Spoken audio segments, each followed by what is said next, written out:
ADHD 的患者会更快的用掉多巴胺和正肾上腺素，耗尽原本有助于维持我们专注力的神经传导物质，很容易导致一种极端的现象，就是来回摆荡在注意力不足和过度专注的状态之中。其实 ADHD 常常也会与很多的共病同时出现，例如焦虑症或自闭症等，以及其他精神或身体健康的问题，所以在过去的医学诊断上很有可能被忽略，这样也很有可能延误了治疗期，而且也让患者承受了极大的身体与心理的压力。ADHD 是个复杂多样的疾病，常常可能伴随着成瘾症的出现。ADHD 的患者更容易因为冲动不去考虑刑事后果，如果不加思索就去做，例如使用成瘾物质，就会让自己暴露在药物滥用或成瘾的风险中。其实我觉得我们真的很努力的在展现正常的状态，我相信没有经历过的人可能无法理解这种时时刻刻提心吊胆、战战兢兢的心理压力状态。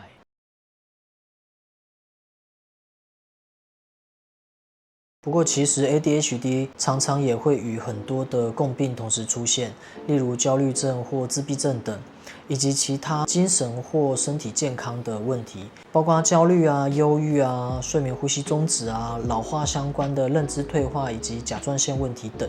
都很有可能造成类似 ADHD 的症状，所以在过去的医学诊断上很有可能被忽略，这样也很有可能延误了治疗期，而且也让患者承受了极大的身体与心理的压力。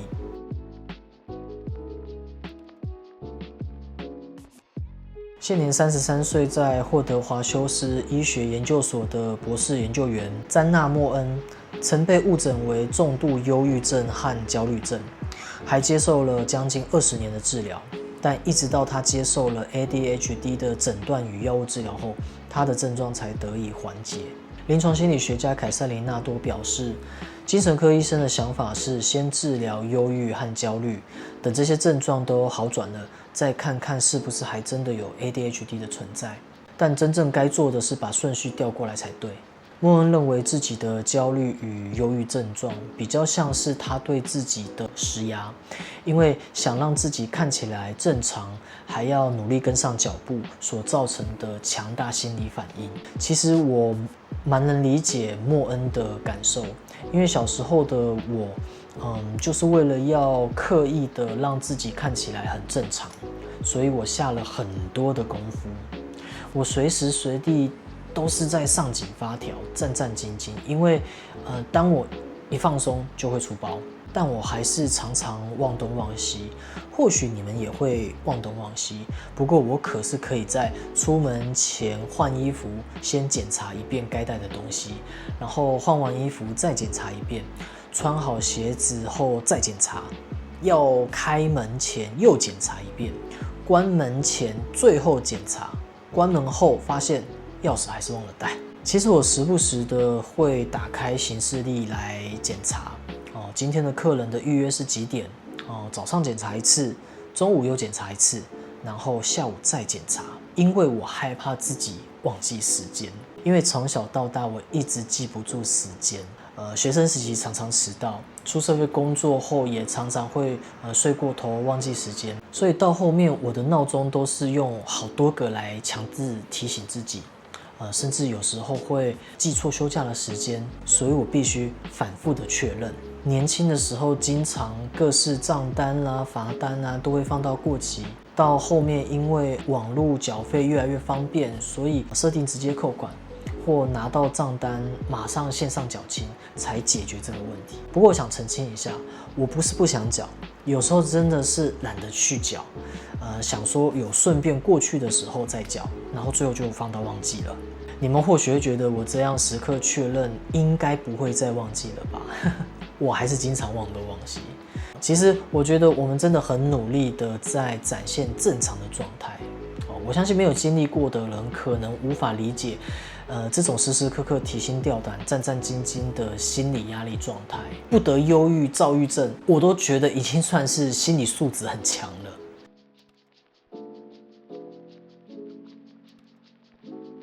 大脑由不同的神经网络组成，这些神经网络负责维持我们的注意力、规划任务以及感知整个过程与完成任务带来的心情感受。但在 ADHD 患者的身上，这几个神经网络中负责传递讯息的神经元功能与一般人不同。对于马上就有结果的任务，我们可以应付自如；但如果是需要繁复的步骤且没办法马上获得满足的这个任务，就对我们来说可能非常的困难。这会让我们因为急着完成任务而变得急躁、不耐烦和冲动。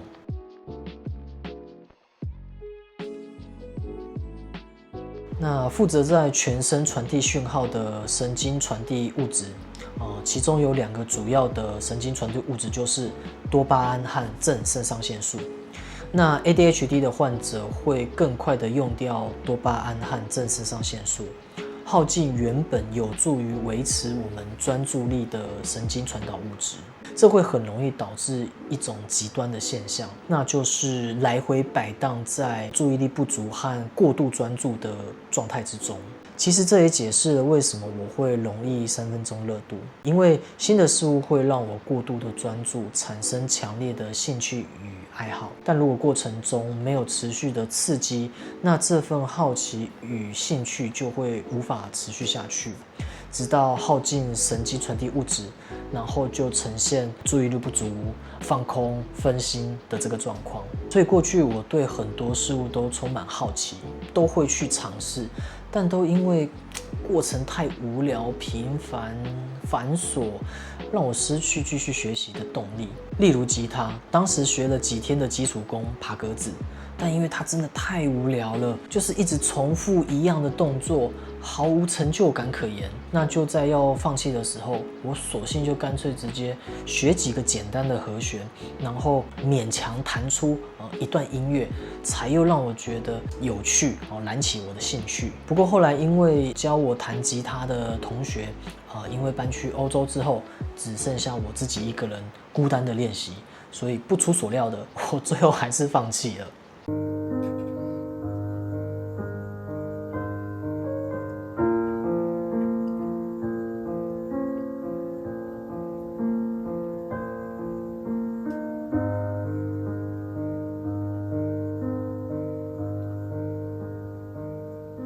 不过乐团表演是我的一个人生的梦想，所以我搬去柏林之后，会重新开始学习吉他，然后完成我的乐团表演梦。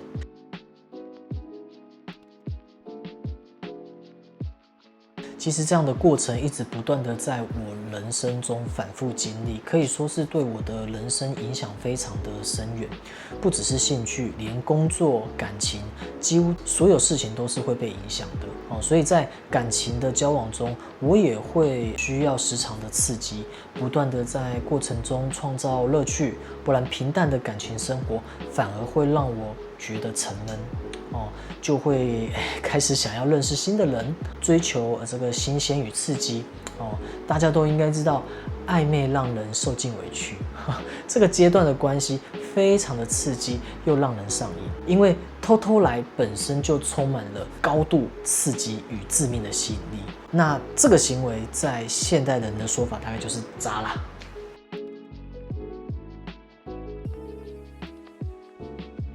ADHD 是个复杂多样的疾病，常常可能伴随着成瘾症的出现。当然，成瘾未必单纯指的是烟瘾啊、酒瘾啊、毒瘾啊。像现代人手机、网络不离身，其实也是一种成瘾行为。再来还有性爱成瘾、窃盗成瘾、偷窥成瘾，这些其实都有可能是 ADHD 的潜在症状。不过我觉得还有一个很重要的成瘾是现代人很容易忽略的，那就是运动成瘾。因为我有很多的客人都是运动狂，他们是不运动身体会疯狂躁动的类型。我的一位英国朋友 K， 他就非常热爱极限运动，他非常喜欢攀岩，因为透过极限运动的高度刺激来获得缺失的多巴胺，让他感受到存在的价值。另外 C 客人是热爱冲浪，平常就是跑步啊、游泳啊、骑单车，甚至就是热衷于这个铁人三项。他如果不运动的话，身体就会开始躁动，情绪也会开始受到影响，起伏不稳定。因为缺乏稳定的神经传导物质，所以大脑会向自愈神经发出求救讯号，而躁动就是身体发出的求救讯号，然后我们就会开始想要去运动，获取大脑需要的这个神经传导物质。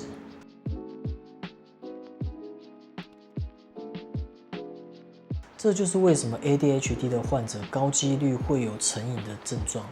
其实咖啡因成瘾也是现代人的一个常见问题。他们可能一天喝8、9杯咖啡，而不是一般人的1、2杯。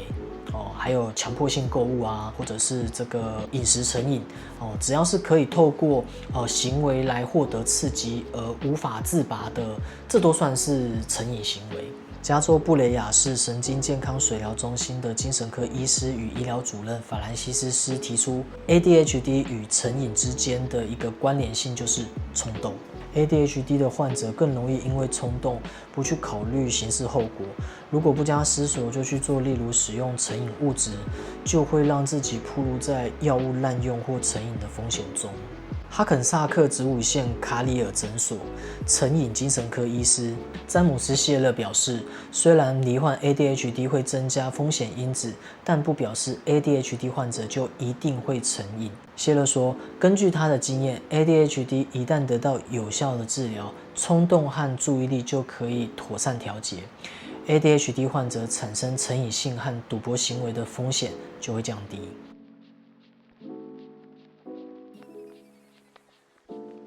所以我去年去柏林的时候，这位英国朋友 K 特地请我帮他做经络调理。我之前有特别针对这部分出一支影片，有兴趣的朋友可以点击右上方的链接去观看哦。透过经络推拿的调理后，他除了身体变得柔软轻松之外，情绪变得很稳定，心情也很愉快，不再像以前这么容易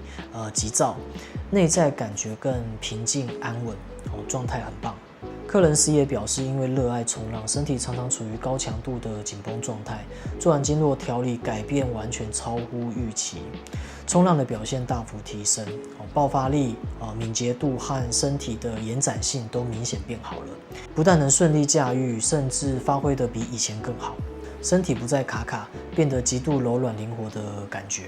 这是以前从来没有过的状态。另一个意想不到的收获就是，不只是身体变得完全舒缓与舒展，日常生活中也觉得自己的情绪变得更冷静、更平静了。这不只是单纯的放松肌肉，更像是把整个人的身心状态都调整到最佳频率。对于有在从事户外运动的人来说，都是非常值得的投资。